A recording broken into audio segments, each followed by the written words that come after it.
Mais c'est merveilleux. On me forme à quoi? À comprendre la décompensation de quelqu'un comme quelque chose de lié, ou à des problèmes liés à sa première enfance, à des problèmes inconscients en lui, ou à des problèmes liés à sa famille, ou à des problèmes liés au fait qu'il a une fragilité, une vulnérabilité neurophysiologique ou génétique. Conclusion, on fait de moi un agent récupérateur. On fait de moi quelqu'un qui va rabattre les multiples causalités qui pourraient expliquer ta décompensation à des causalités uniquement de type individuel ou relationnel. Alors qu'est-ce qu'il y a à ce moment-là? Nous avons une professionnalisation, une médicalisation de la décompensation dite mentale, à laquelle on invite à participer toute une série de personnes qui ont été formées dans le champ de la santé mentale. Et ceci est quelque chose qui se fait du haut vers le bas. C'est l'équipe qui va tenter de voir comment elle peut aider ces personnes, qui va gérer la santé mentale au niveau du quartier. Équipe qui, en théorie, aux États-Unis, est liée à la population, mais qui, de fait, ne l'est pas. Une série de travaux ont montré comment est-ce que le rôle consultatif de la population du quartier est un rôle purement théorique. La différence entre ce que je propose et cela, c'est que l'alternative, c'est une alternative à partir de la population du quartier. C'est un travail avec la population, quelle que soit la contradiction de cette population, et pas pour la population. C'est un travail où nous nous insérerions dans le quartier comme le secteur, mais très différemment du secteur. Parce que notre but n'est pas la surveillance. Notre but, ce n'est pas la normalisation. Au contraire, dans certains cas, c'est vers la ligne de fuite qu'il faut aller.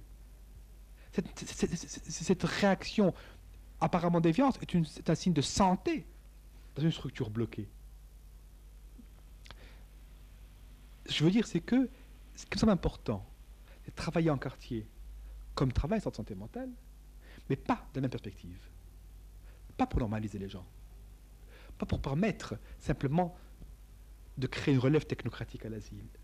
Pas seulement pour permettre de surveiller une population qui n'était pas une population accessible à l'hôpital psychiatrique ou à la prison. Mais pour pouvoir aider la population à réaliser en quoi un problème de délinquance, un problème de santé mentale ou un problème autre est le problème d'un groupe pris dans la même contradiction qui fait que si quelqu'un décompense, c'est que c'est quelqu'un est plus fragile que les autres, mais ce n'est pas un problème qualitativement différent des autres. Et alors là, on peut aider la population à s'organiser pour prendre en charge elle-même. Et là, à ce moment-là, nous devenons des catalyseurs de changement social et pas des agents d'ordre social dominant. Voilà la grande différence. Patrice, tu as assez?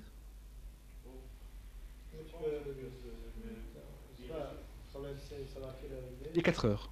Il avait dit qu'il fallait les 20 minutes, donc je me suis arrangé pour que ce soit 20 minutes. Ça te va? Bah écoute, de toute façon, bon, on peut se revoir. Je suis à votre disposition quand vous voulez, si vous avez encore du temps pour travailler avec René. Aucun problème. Disons que voilà.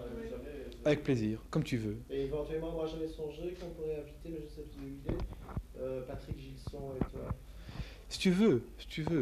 Mais Patrick Gilson s'occupe plus, lui, si tu veux, du syndicat, choses comme ça. Enfin, t'as quand même une certaine expérience. Oui, je veux bien. Dis-moi, ok, Patrice, tu me passes ton adresse et ton téléphone pour que je puisse te contacter pour les histoires de vidéos? Ceci dit, puisque ça vous intéresse au vidéobus, on pourrait un jour essayer de consacrer une bande à l'utilisation de la vidéo dans des contextes de travail en quartier, dans des contextes de psychothérapie, etc. Ou psychothérapie entre guillemets. Je trouve que ça serait intéressant pour eux Oui. et pour notre projet aussi. Oui, ok. Merci. Gattari et David Cooper ont discuté pendant une bonne